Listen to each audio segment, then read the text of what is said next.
What problems are troubling you? What's frustrating you, bothering you, worrying you? Want solutions? Want answers?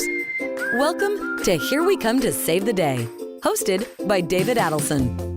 This podcast is dedicated to solving everyday and global problems in an uplifting, fun, enjoyable way.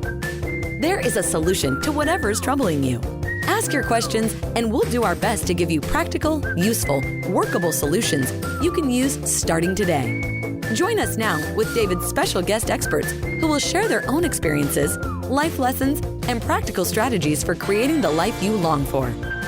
Start living your best life today, right now, with David Adelson and friends. Hi, this is David Adelson. Welcome to another fun and delightful and informative and entertaining episode of Here We Come to Save the Day. Today we're going to be talking about executives who are very effective, but sometimes maybe their workers feel that they're a little abrasive or they're complaining about the bosses or something. And what we want to do is help them have an incredibly effective and harmonious relationship with the workers so that everything moves forward comfortably and happily. And with me today is Jordan Goldrich, who is the author of, well, we'll get to that in a second, but what he does is he helps executives have a better working relationship for more and better results. Welcome, Jordan. Well, thank you. It's a pleasure to be here. So tell us in a sentence, in a heartbeat, what we're going to cover today so that people know why they should stick around. Okay, well, there's a couple of levels to it. On the top level is I help executives who are very, very success-driven, who take charge, who lead their teams, who accomplish the mission, drive results without damaging relationships. Sometimes these executives, because of their energy, as you said, are perceived as abrasive or disrespectful, and sometimes they're called names like bully and jerk. And I actually think that they're very valuable. I call them workplace warriors. Yeah, and I love this, and I know we're going to get into it more. To me, because I've been on both sides of that, it's usually just they're incredibly focused. And because they're so focused with the object of what they're trying to achieve, they forget that everybody else isn't already in that same mindset and that they might be interrupting something. They're just focused on trying to get it done. Let's talk more about that in a minute. I do want to just mention that this show is sponsored by Peace and Harmony Company. peaceandharmonyco.com, and we encourage people to buy peace right now because of the recent developments in quantum physics and in unified field physics. We now have devices that can sit on your counter, can sit on your bookshelf, can sit on your desk or dresser, that physically generate peace for up to 30 square miles around you, tens of thousands of people, that this is something that you can buy and actually have and create as much peace in your environment, whether you want it for just yourself or your family or your neighborhood or your community or your state or nation or the world. peaceandharmonyco.com. And I encourage people to not just look into it, but to try it. The programs all have a 3-day guarantee. If you get one of their systems and you try it for 3 days and you don't notice anything, you send it back in like new condition and they'll give you the money back completely, including shipping both ways.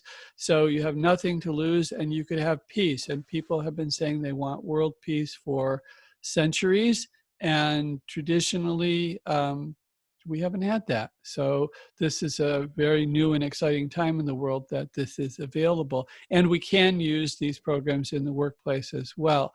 So I want to read a little bit more, Jordan, about your bio here. Jordan helps executives perceived as bullies to drive results without damaging relationships. And I think that's a huge thing, because that phrase that it's not personal, it's business. I worked with a guy, I don't know, 10 or 15 years ago, who wrote a book that said, it's not business, it's personal.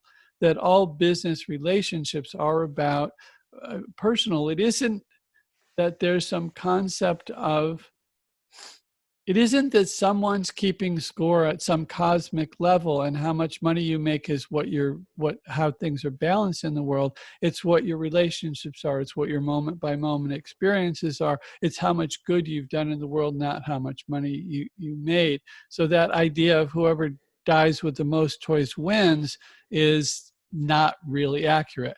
I love this idea of workplace warrior for you. You believe that the warrior spirit of these executives is essential in our volatile, complex world. Jordan challenges them, these particular types of leaders, to become better warriors by adopting lesser known elements of the Navy SEALs ethos. He is co-author of Workplace Warriors, People Skills for the No Bullshit Executive. Jordan is a Chief Operations Officer, Master Corporate Executive Coach, and a licensed clinical social worker.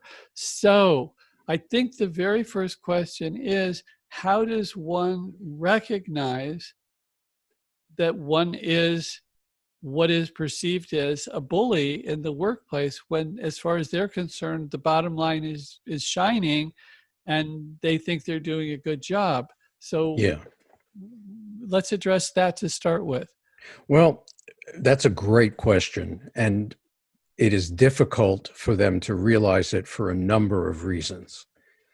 One of the reasons is that people don't tell them. So I do a lot of work with executives, and often they're referred by their VP of Human Resources or their boss. And I'll sit down with the boss or the VP and say, so what have you told them?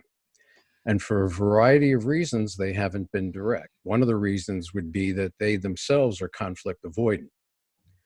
And they may come from a family culture where everybody was quiet and nobody, what we say in New York, got in your face. Or the other possibility is that you don't get to be a senior executive who's perceived as abrasive without being incredibly valuable. If you're not incredibly valuable to the organization, the chances are pretty good that you're gone at a much lower level. So the fear is that if I anger this person, if I say something to them that really offends them, that they may leave. So it's sort of a dilemma for human resources as well. So that's part of why they don't hear it. The other reason that they don't hear it is that they don't hear it. They think that they're getting pressured to be politically correct, overly polite, and overly protective, and that the reactions to them are unreasonable and, as I said, politically correct. So I think I shared with you that I was one of those people, and it really took me to get what I referred to as smacked in the head before I got it. So let's talk about you getting, ideally, you get to work with people and you get to, ideally Workplace Warrior becomes a bestseller and people start opening up to the concept the same way as, so many people started with the whole Me Too movement and everything. People start recognizing, without it being brought to them from outside, that maybe, oh, this thing is going on, maybe I should just double check and I can ask people. So that's Yes. an ideal thing. What happened to you? Because you got smacked in the head. Well, yeah. So I grew up in a loud New York family in a city housing project in New York that was built for returning war veterans. So working class people.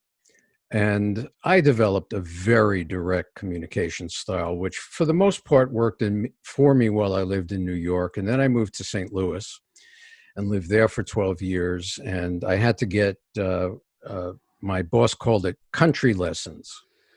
You can't go around talking to country people like that, Jordan. And so I had to learn how to say, hi, how are you? And part of what I'm referring to here is that it's cultural.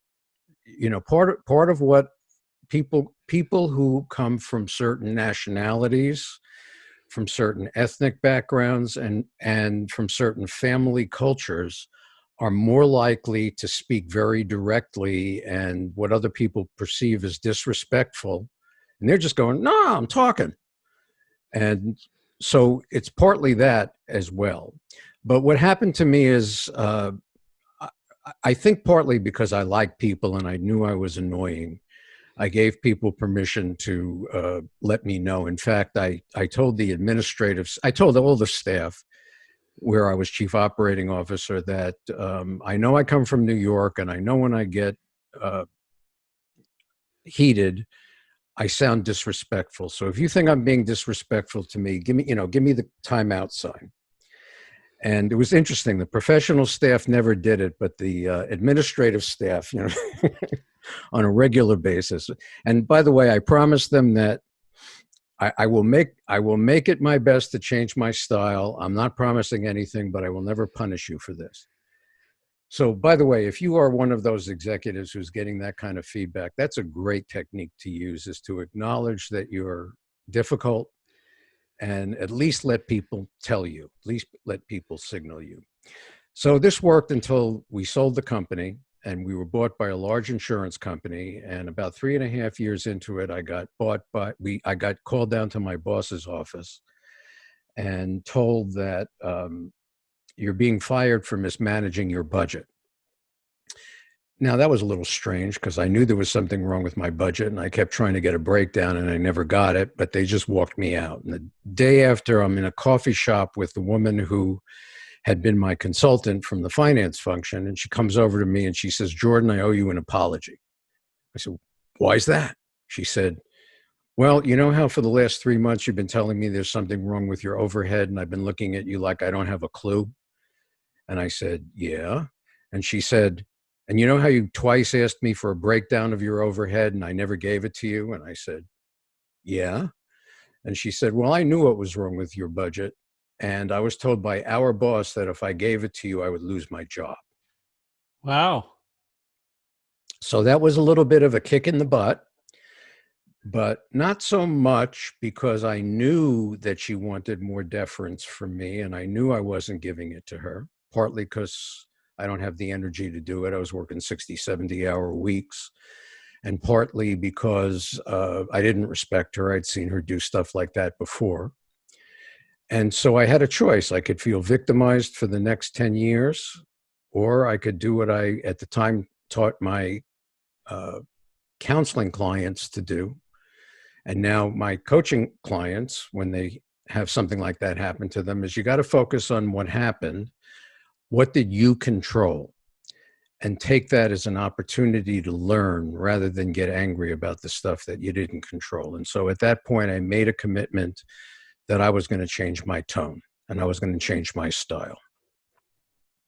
So there's a couple thoughts that I have. One is, you talk about the different cultures, and you mentioned, veterans. I mean, that kind of culture of being very direct is essential in the military.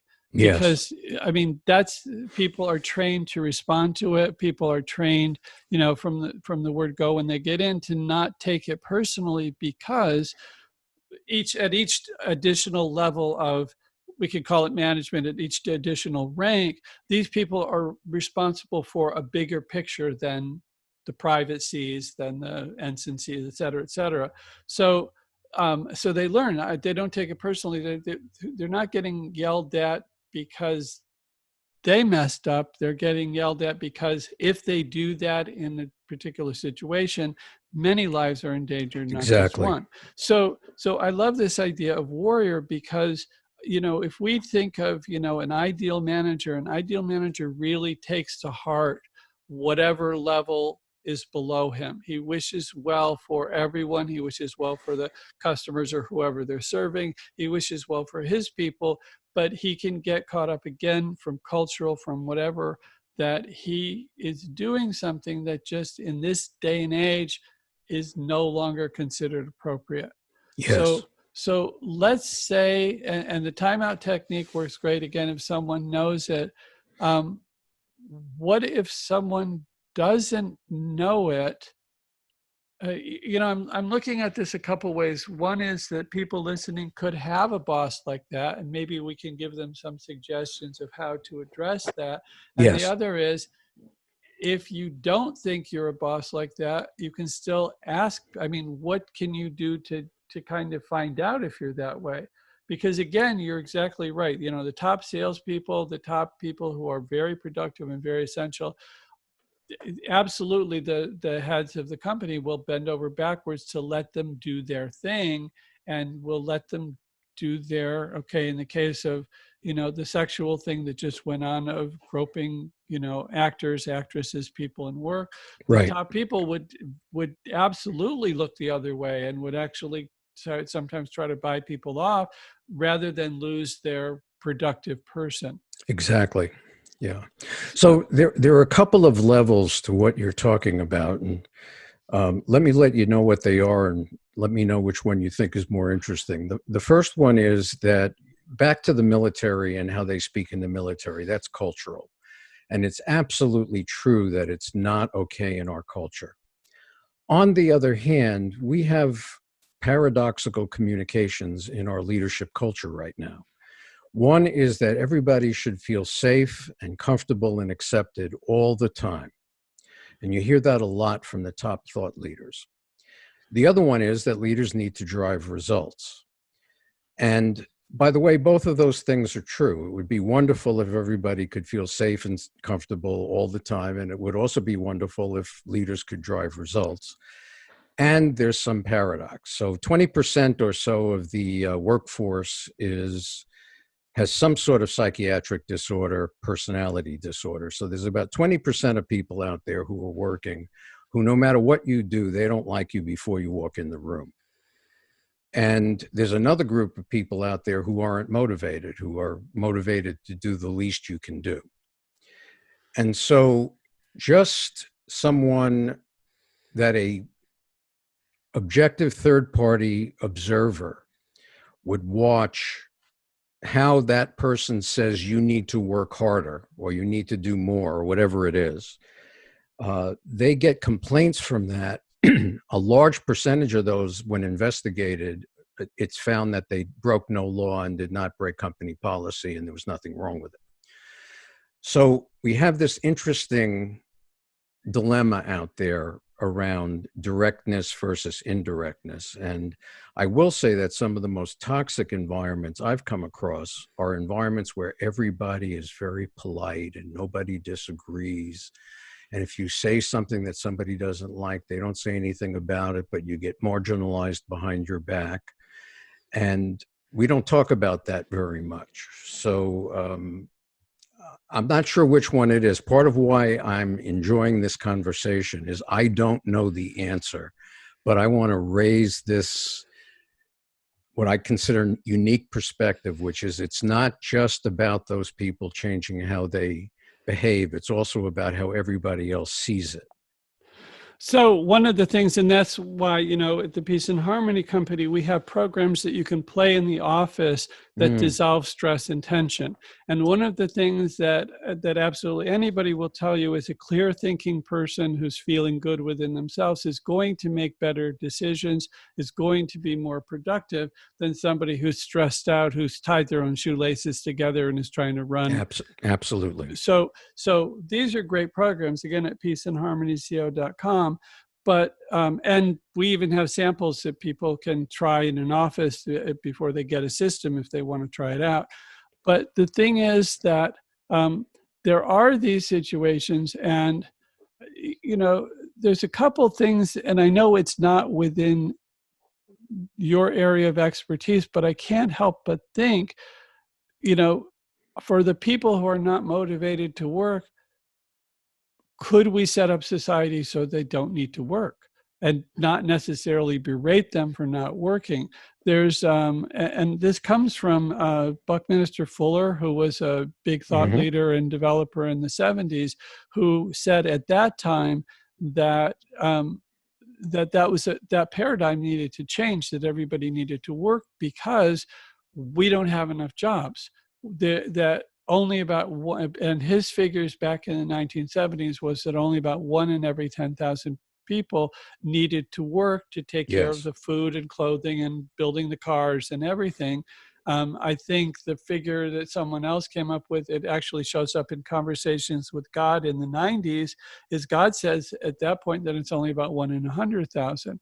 So we have a lot of people who are culturally antagonized if they don't have a job or berated for not having a job, who truthfully, it doesn't really help society that they do have a job, but we're not willing to let go of that paradigm. What are your thoughts on that whole concept? So, on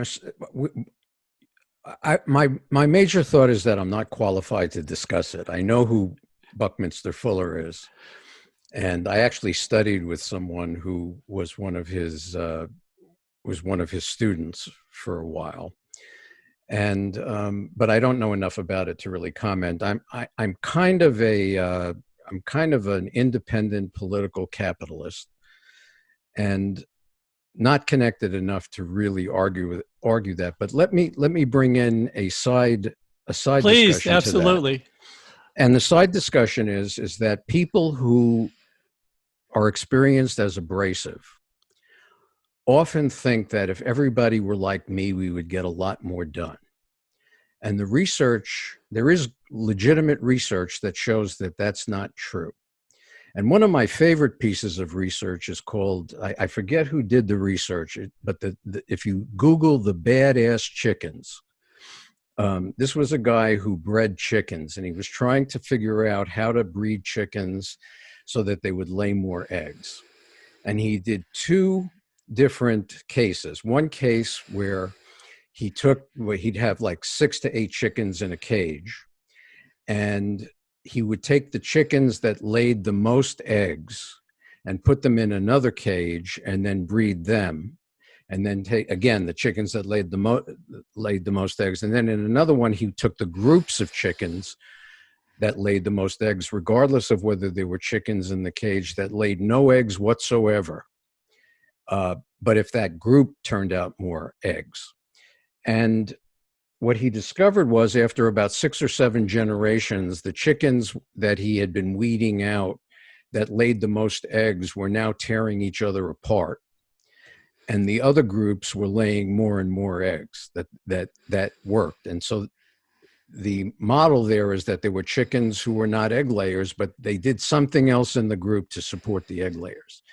So there's a bunch of Google research on teams that basically said the most effective high-performing teams are the teams where everybody can be themselves and where everybody talks about equally. And in those teams, some of them were loud and disrespectful to each other, and others were very quiet and polite to each other. But the key was that everybody was being themselves. They didn't have to force themselves to be something that they're not. And number 2, everybody got to contribute about equally.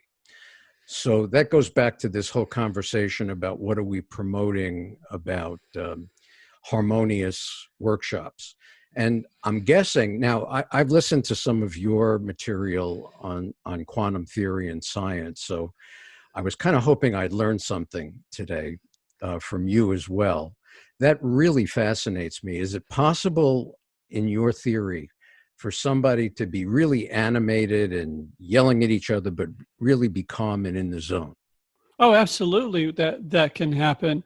And experientially, I know people who have had that experience. So,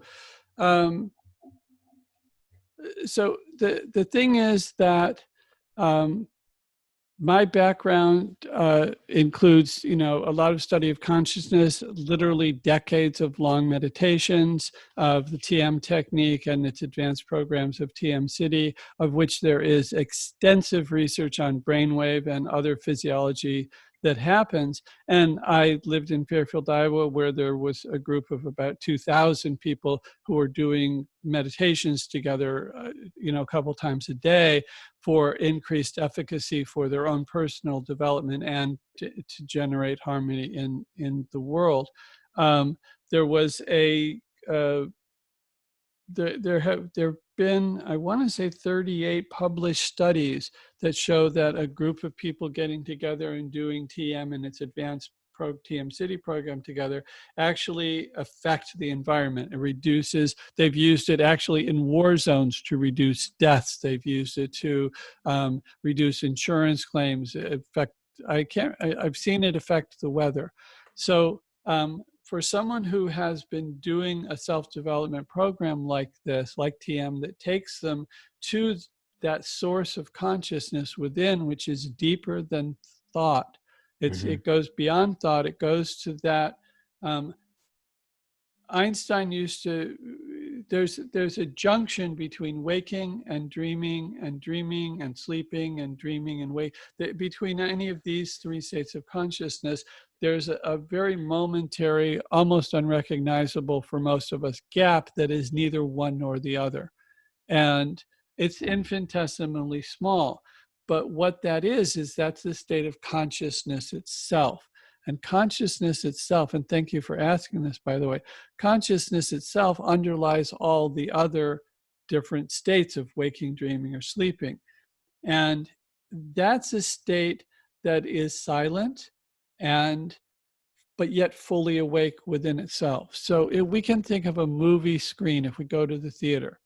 If we walk into the theater and the previews are playing, and it just goes straight in from the previews to the ad to buy popcorn in the lobby, and then it goes right into the movies, and we get caught up in the movie, and we think that all of these colors and sights and sounds the sounds that we're hearing, but all the colors in the moment on the screen, we think that that's all there is. We take that to believe this is what's going on. But if we stick around afterwards, we notice that all of that's happening on a white screen. And in fact, without the white screen, we wouldn't be able to have the clarity and the experience that we have with the white screen. So the movie and all the colors and the bullets flying or the flames going up or the people, jumping in the water or water skiing, whatever it is that they're doing that we're watching, surfing, that we're watching on the screen is only able to take place by virtue of the white screen underneath. This is an analogy. So the ability for any of us to have any experience is based on consciousness itself. It's based on us being awake in some form or other, even dreaming as a lively state of consciousness. And in sleep, we know nothing. But what one can develop through long-term meditation or short-term, depending on where they're starting with, is that ability to have a calm inner silence underlying all experiences. So I have a really good friend who had a very clear experience of what we call higher states of consciousness, which is, it's as if we're watching ourselves do things. The term is often called witnessing, but it's not active like that. It's just that it's going on and we're there, and it's a very wonderful and blissful experience. And this one friend of mine told me that, and we're answering the question, can someone have inner calmness in that? He said the first time he had a really clear experience of, again, what we call higher states of consciousness, was when he was furious and yelling at his parents who had just done something that upset him about his kids. And he said, he said in that moment, he's completely yelling at them. They're looking freaked out, terrified that their son is so mad at him. And he's thinking inside the whole time, this is the coolest thing ever. I don't feel upset, but this upset is coming out. I'm feeling really good. I'm feeling really clear. So, we think about a lot of, we think about the samurai. We think about, the historic Arjuna in the Bhagavad Gita. We talk about all these other great warriors throughout time, and they had instilled within them, that ability to focus so sharply that what was going on around them didn't disturb that inner silence. In fact, that's what the whole Bhagavad Gita is about. I know from Eastern, I don't know the names of particular things, but I know there's a lot of books that talk about the Eastern philosophies of being a warrior and everything involve developing this inner skill as primary. So absolutely it can be developed. So it's interesting. By the way, I have certainly not meditated at the level that you have, but I've been exposed to meditation for many years, and I do some practice. I'm very inconsistent. I'm also a therapist, so I've got training in the current level of understanding about our neural pathways and all of that. And it's not unusual for me to have to, in terms of working with people, whether it's fear or it's anger or it's whatever triggers that, there's a bunch of neural pathways in your brain that fire. And partly from genetics and partly from practice, if let's take somebody who's abrasive, you could see millions of neurons firing in a pattern. And the metaphor, I wish I could remember who did this metaphor, but so I could give credit. But the metaphor is, it's like you're driving at 150 miles an hour on the Autobahn, and a deer steps out in the road, and you decide and you smash it, and you decide, I'm not going to smash it again. But baloney, you're doing 150 miles an hour. You don't even have a split second, to stop. So that it would be like, the next time I get annoyed, I'm not going to start cursing or whatever. It's not going to happen. You're not going to get rid of that set of neural pathways. You have to actually practice and develop another set. Part of that is learning how to calm yourself, as you're saying, through meditation and breathing and breath awareness and some of the other things. And part of that is then practicing on the side, how could I have looked at this differently, and what could I have said differently? And that's a very big piece of what the executive coaching is for somebody who makes a decision that they want to change their style, is to figure out what is it that got triggered, and then also what else could I have said, what other perspectives. And the more you practice that, the more you're building this other set of neural pathways. It's almost like exercising and building muscle. Yeah, you're retraining your system to have a different response, which I love, because one of the things that I teach in the work that I do is that we're all our own responsibility, and it's up to us to choose who we want to be, what we want to be, and to own that. And one of the things, without fully understanding that, when I was a kid, and I talk about this a lot, there's a movie called Harvey with James Stewart. I don't know if you remember it. He plays Elwood P. Dowd, and his best friend is a 6'3" invisible rabbit named Harvey. No, I did not see that. Oh, you should see it. It's absolutely delightful, and they're drinking buddies. Okay. And the whole thing is that this character just has a great evenness about him, and a poetic way of expressing himself, not in flowery poetry, but just a very sweet way of expressing himself.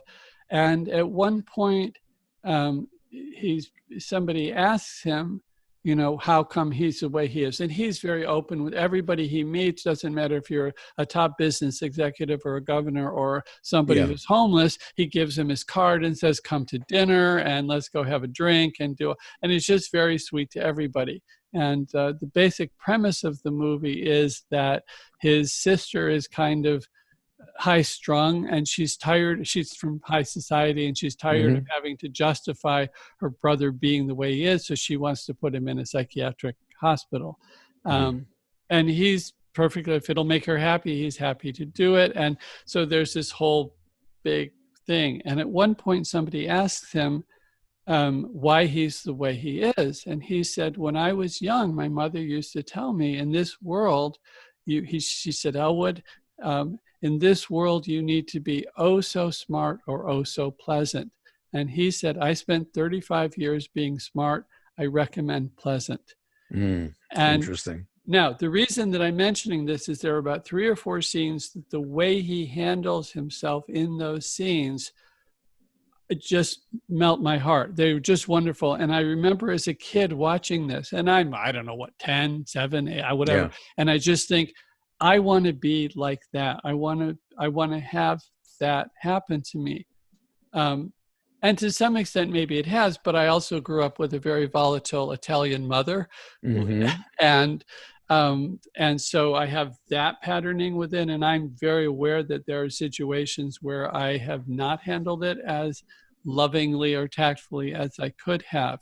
But this idea of it's up to us to choose who we want to be, and we can include the goals of not that I just want my team to give the numbers, but I want my team, I want the results. I absolutely want the results. But I also want my team to be happy. I want them to love coming to work. I want them Yes. to go home as stress-free as possible. And I think regardless of what number, regardless of whether we aggressively or actively see that we're responding in this way, we can look at others around us and say, when I look at the people that work under me, do they look happy at the end of the day? Absolutely. Absolutely. I think that in my experience personally, it didn't matter to me. What mattered to me was getting stuff done. Right. And also what didn't matter to me was I came from a family, my uncle was a psychiatrist, and we were very direct with each other. I remember being 12 years old and deciding it's time for me to put out a political opinion, and Seymour looked at me and said, "Jordan, you're a moron." Now, I didn't think for one second he thought I was a moron. I thought that was his history. Right. Well, that was just the way my family said, "You haven't thought this through." Right. So, one of the things that's coming to mind at the moment is I have a partner who was raised by a Mexican mother and a Dutch father, business partner. And, we get on the phone and we're very loud with each other. And after listening to it for, I don't know, a couple of years, my wife once said to me, every time you're on the phone with Eric, I think you're going to, that's it. You're leaving the company. And then somehow or other, you miraculously end up, coming to conclusions and thanking each other and all of this. We're just talking to each other, Yeah. So there's that element to it. But I do think that one of the things that hard driving people need to get is that culture drives performance and success. And part of that is the satisfaction, as you're saying. So I'm in complete agreement with you. They have to get that it's not just about results. And in fact, if you're just focusing on results, you're going to probably lower results. Yeah, just like that chicken thing. And when you talk about the groups where in that group that does better, maybe there's chickens that are not even laying eggs. And I just think in the office environment, maybe there's that guy that all he does all day, or she does, is go around to everybody and show them this really funny YouTube clip or meme that showed up on their computer. Right. And he's the one that all he does is break their tension several times every day so that they relax and they're a little bit more content and they can make smoother decisions. And maybe that's his function. And it's not that he ever fills out the report. Yes. And building on what you're saying, the other piece, I got some training in what's now called Lean and Six Sigma. At the time, it was continuous process improvement. W. Edwards Deming is the person who invented that and was the consultant to Toyota. So just to give you a feel. So the person that I studied with knew Deming in his later years as he was passing away and told me that on his deathbed, Deming said that 95% of what goes wrong in because of the system. And most executives who are frustratable and angry and whatnot feel like the problem is people aren't implementing and they don't get it. And really behind that, and I actually had that experience of realizing that it wasn't most of the reason, but a good part of the reason that my staff wasn't performing the way I wanted them to perform is that I didn't understand the system and I wasn't listening to them tell me what wouldn't work. So when I finally, funny story, Louis I knew Louis, I actually was the best man at his wedding. And Louis was a 6'5" consultant with Rohr Industries and continuous process improvement. And he started talking to me about this, and I got real excited about it. And he came on, I hired him as my executive coach, and he started telling me, you got to have this conversation and that conversation. And I hadn't quite gotten it yet because he was polite.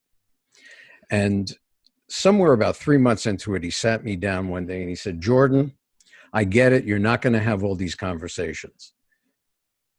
I said, okay. And he said, but you are going to do one thing. Before you tell anybody to do anything differently, they get to tell you why it won't work. If you're going to tell the garbage man to pick up the garbage differently, the garbage man gets to tell you why it won't work. If you're going to tell the receptionist to answer the phone differently, the receptionist gets to tell you why it won't work. And if you don't do that, two things are going to happen. One is I'm going to quit, and the other is I'm going to smack you in the head. And I knew he didn't mean that. But it was sort of like the first time I heard it. I'm saying this in this way because for the executive VPs of human resources who are being nice, and you have to be real direct with people like me. And so I got it. So I started doing that. And lo and behold, I discovered that a lot of the stuff that was going wrong because I had ordered them to do it, and they didn't want to argue with me. And they were doing workarounds. They were so committed to doing what was right that even though I was ordering them to do something that didn't work. So I started saying, okay, I'm thinking about doing this. Tell me why it doesn't work. And 6 months later, they were coming in and telling me how they fixed everything. It was really quite amazing. So I can't remember why I broke off into that tangent there, but no, I totally get it because first of all, the people who are rising to that level of management that we're talking about tend to be pretty sharp. Yes. And, there's a Vedic expression, which is from Veda, V-E-D-A. Yes. Okay, there's a Vedic expression which says the world is as we are. And we tend to think that everyone else thinks like we do, that everyone else is as smart as we are, that everyone else sees things the way that we see things. But there's a wonderful example that one of my faculty did in a class one day. He said, we look around and we think that everybody sees the world the way that we do. But if we look at a frog or a toad, we think that it sees the brown bark of the tree and the green grass and the pretty color flowers and everything, and the leaves and the clouds and the sun and all that. He said, but it doesn't. All that a toad or a frog can see is dark, light, and small dark specks moving against light, which it takes to be food, and it tries to eat. Okay, which means, and this is true, and they've done studies where if you can take a frog and you can put a pile of dead flies, which is what it eats, right in front of it, and it will starve to death because it doesn't know that that's food. It doesn't have the receptors to see that you've just given me all this food. It's not a black speck moving on a light thing. So, and then we take that and then we alternate it and we look at the most brilliant people of society, Socrates and Plato and all of these great philosophers, Lord Christ, and all of these throughout history, Muhammad, and we think that they're, or Maharishi Mahesh Yogi, Sure. TM, or Yogananda, who did his thing. I'm here in Encinitas, so he's got a big thing here. So there's so many great teachers throughout time, and we think that they're looking at the world the way that we are. And they're not. They're seeing something vastly different. Yes. Now, the reason I'm bringing this up about management is because, I think as a manager, we've all had, and even as a parent, we've all, with the kids or talking to the teachers at school or talking to somebody in the shop, we're all like, why don't you do it this way? We see a really sharp and really simple and easy way to do it. And instead, our 3-year-old is not doing it that way. And we're like, what's the matter with you? You're a moron, That's right. and it's not. And so I think that one of the things that leadership needs to recognize is you're a leader for a reason. Own that you have qualities that have put you in this position that others don't have, and give them the benefit of the doubt, which I think is what you're talking about when you say, ask them why it won't work. Ask them for their ideas. Here's the problem. What are your ideas? And the reason for doing all this, Jordan, and the reason I get excited about it is because working as a team, working with a common goal, and working with as you talked about, everybody being equal and respecting each other equally and having equal say and clear thinking gets so much more results than worrying about, you wore sneakers tennis shoes to work today in your business suit. We can't have that, sending us home from school and when we were kids because we didn't fit the dress code, as if, what's going on here? I want to just cover, because we talked about it at the beginning, give me 3 steps that you would recommend to somebody who recognizes that they have this problem. And I know we've talked to some examples about things. Why don't you give me 3 things, and then we'll talk about where they can go to get your book and how to find out more about working with you, or whatever else you'd like to say. Sure. So the first one is you have to make a commitment to change. And that's not so easy because everybody like me and most people have conflicting messages in their head. On the one hand, yes, I should treat everybody respectfully and nicely. And on the other hand, this is a bunch of politically correct bull. And why can't you handle it? And what's the matter with you? So somewhere along the line, you need to find an authentic reason why you would make that change. For me, it was the realization that I'd been talked to before about this, and that I did have the message in my head from my parents that people should be treated with respect. And I didn't want to feel victimized for the next 10 years. So but for instance, I have worked with executives who are very devout Christians and who I've asked them, what do you believe in? What is your core purpose? And we explore it. And if they really believe that God is acting in their life, one of the questions might be, is it possible that your higher power, that your God put you here in the midst of all of these lazy, shiftless people so that you could develop love, respect, and forgiveness? Yeah, and compassion. And compassion. And I've had people say, oh my God, I'm out of alignment with my core values. And the change then you have to work on the neural pathways, but the change, that's the core. So the first thing is find an intrinsic reason why you should change. The second piece is you have to do what I refer to as internal market research. Marshall Golds. Jordan, I want to interrupt for 1 second because we all know how hard it is to change. And you just brought up, even when we're highly motivated, someone who's trying to gain weight, lose weight, get put in an exercise routine, even when we do it. And I love that idea of am I out of alignment with my core values of who I really want to be, which I think as more people wake up and become in alignment, I think a lot of this is going to start shifting. I think that people need to ask for help sometimes when they're trying to make this change as well, which means bring in your team. I'm committing to make this change. Here's why. I'd appreciate you guys, the timeout thing that you talked about. Let me know. Give me suggestions about how I can change that. Now, at the Peace and Harmony, because one of the things and we've developed, 700 programs that are all quantum-infused, unified field-based infused, which all works at the fundamental levels of creation to make change. Effectively, think about it as we're going to make change in the sap of the flower so that the flower changes. We're going to make changes in the seed so that the tree that comes out is different. So one of our whole thing from the word go is recognizing how hard it is to change.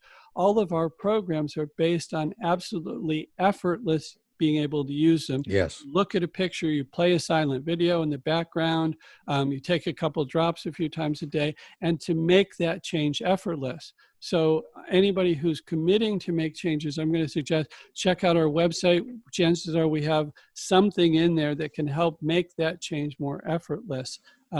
What we like to say is, instead of fighting the darkness, turn on the light. Just flip a light switch.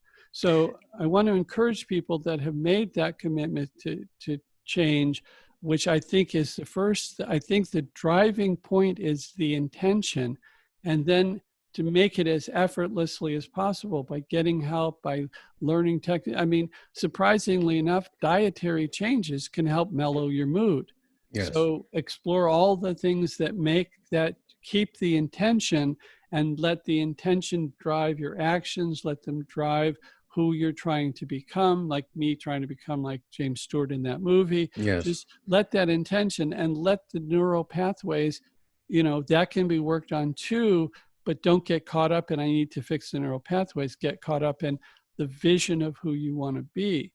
And Absolutely. By the way, I am totally with you on that. And one of the things that I find is that I'm qualified to introduce people to meditation and breath awareness, but I'm not qualified to take them further. So I often make referrals for that.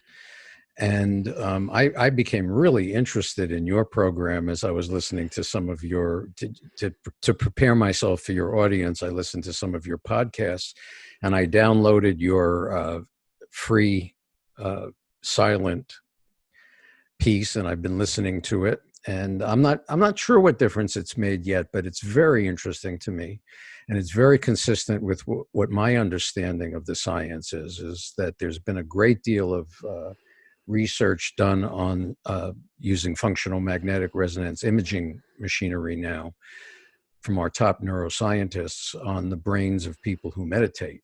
And there are real differences in the brains of people who meditate from those who don't. So, but that is one of my steps. You need to do something to learn how to calm yourself down, how to get into that state that you're describing. That is definitely one of the steps. yeah, and maybe it's as simple as when you start finding yourself getting mad, have a cup of tea, have just something to get you out of that moment enough to regroup and see where you want to go forward. Yes. So I just want to support that idea that the commitment comes first, the intention comes first. Another thing that I know, I'm sure you cover it when you're coaching, is, find examples to emulate. Find people who get it right and watch that. There was this, I'm going to skip that study and let you go back to you, but there's No, you're absolutely right. That is the fifth or sixth. Find people who do it well, find an internal mentor, talk to them.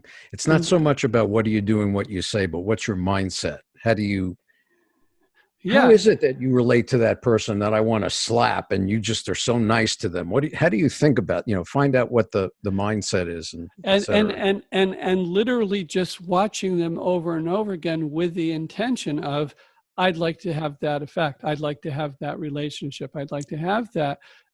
Figuring out is actually not always as important as just, he did it this. Memorize the lines, basically. Memorize the attitude, not through a memorization process, but by seeing it over and over again. There was a study done at some college, and I don't remember where, some sports team, and I heard about it in the mid-'80s, so it's a while ago. And what they did was they were back at spring training from, whatever sport it was, and we'll say tennis. I don't know what it was. And what they did was they broke the team into 3 groups.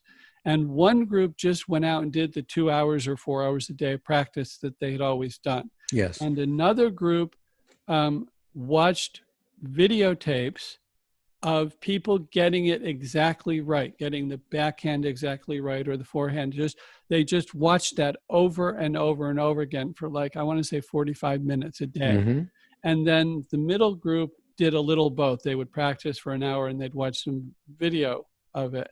And then, the question is, what group improved the most? And the group that improved the most was a group that did the video and the practice. But what was and let's say they improved by, I don't remember the numbers, but it was like 96% they had improvement.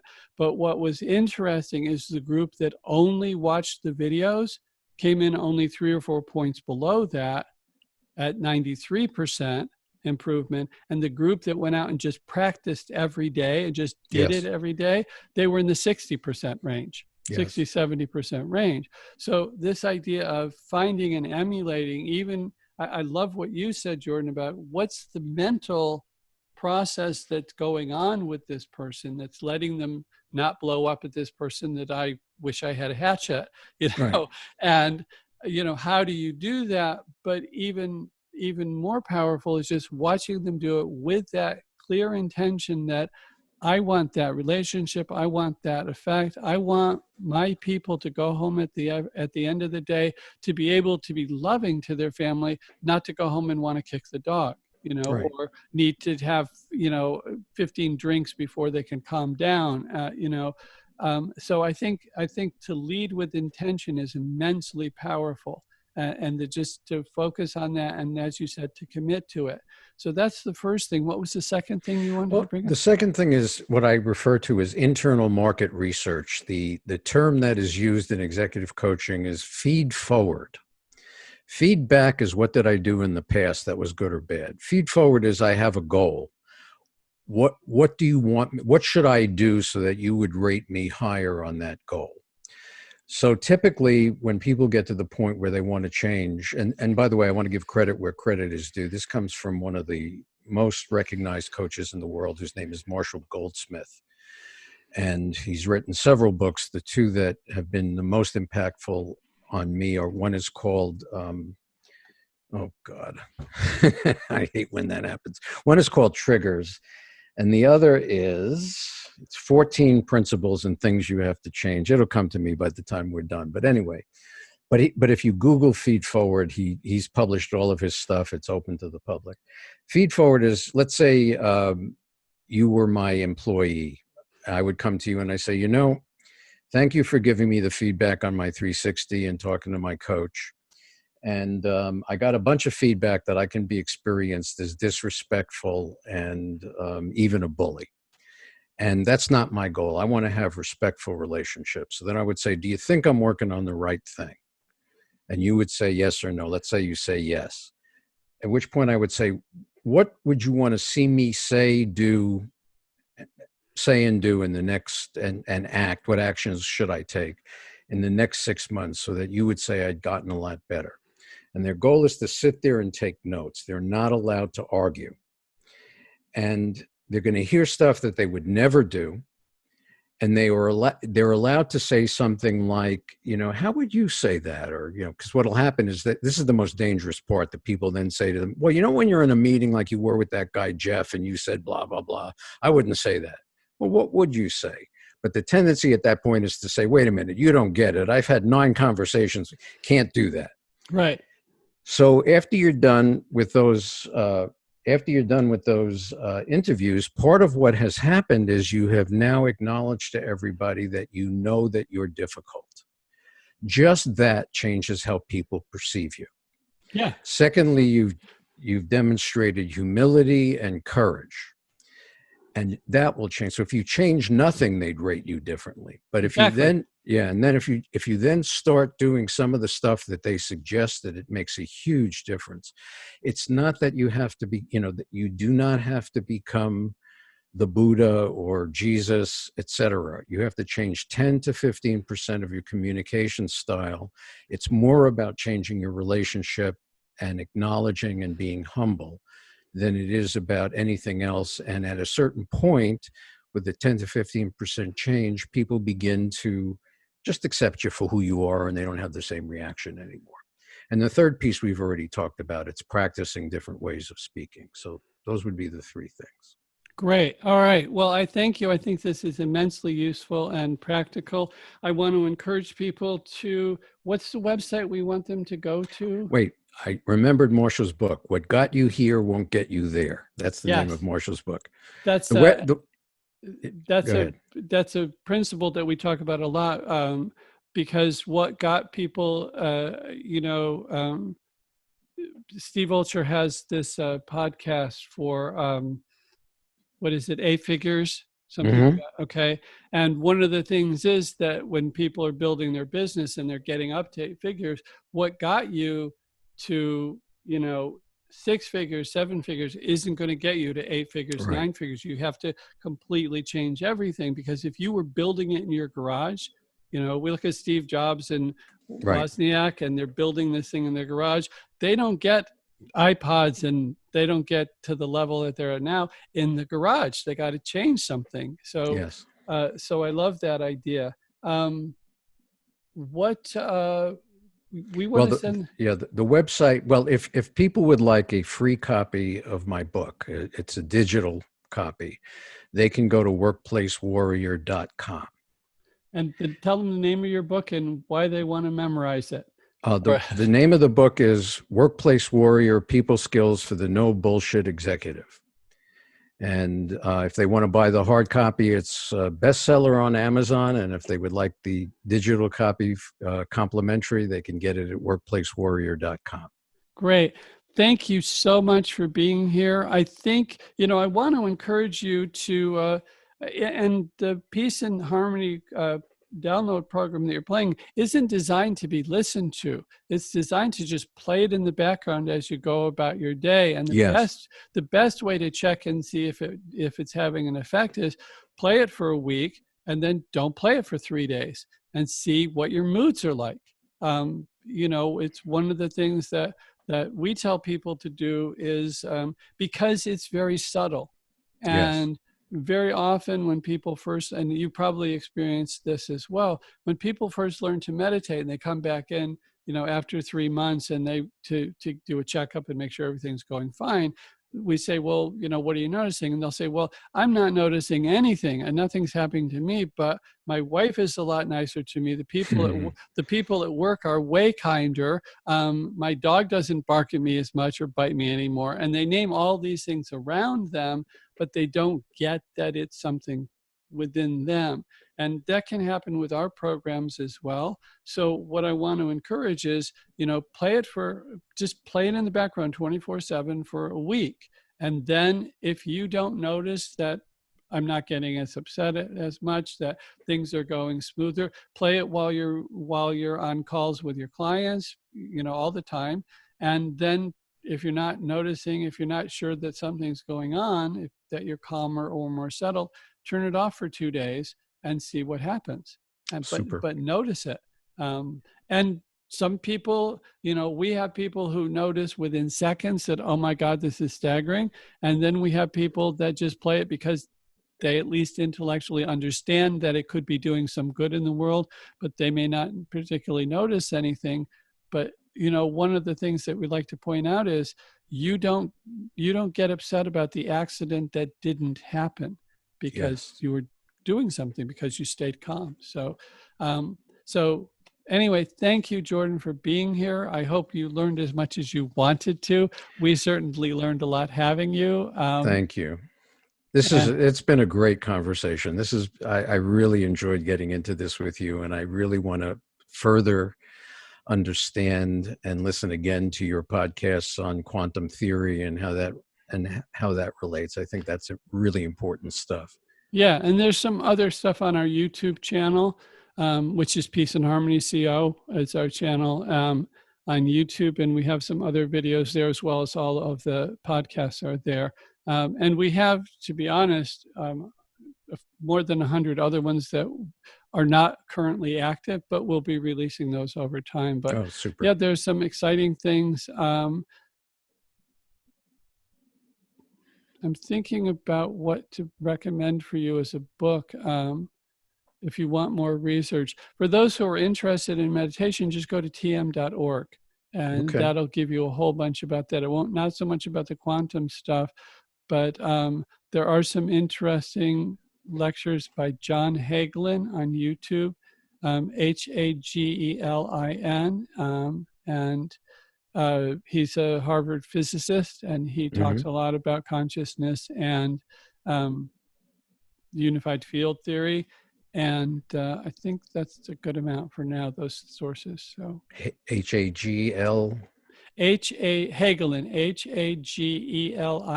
John Hagelin. Great. Thank you. Okay. All right. Jordan, thank you so very much. Have a great rest of the day. For those listening, thank you for listening to Peace and Harmony Download. I'm sorry. Thank you for listening to Here We Come to Save the Day. Peace and Harmony Download is where you can get the sample of the program Jordan and I have been talking about.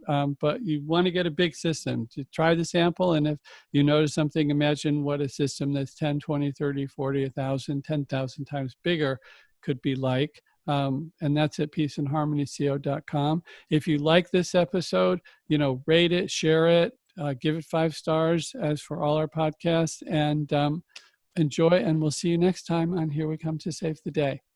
Pleasure. Bye-bye. Thank you for listening to another helpful, fun, and life-changing episode of Here We Come to Save the Day with David Adelson. To access the show notes and additional resources, go to herewecometosavetheday.com. If you've enjoyed the show and find it helpful and fun, please leave us a review and share with a friend. Tell us issues troubling you or questions you have. We're here to help you. That's what Here We Come to Save the Day is all about. Till next time.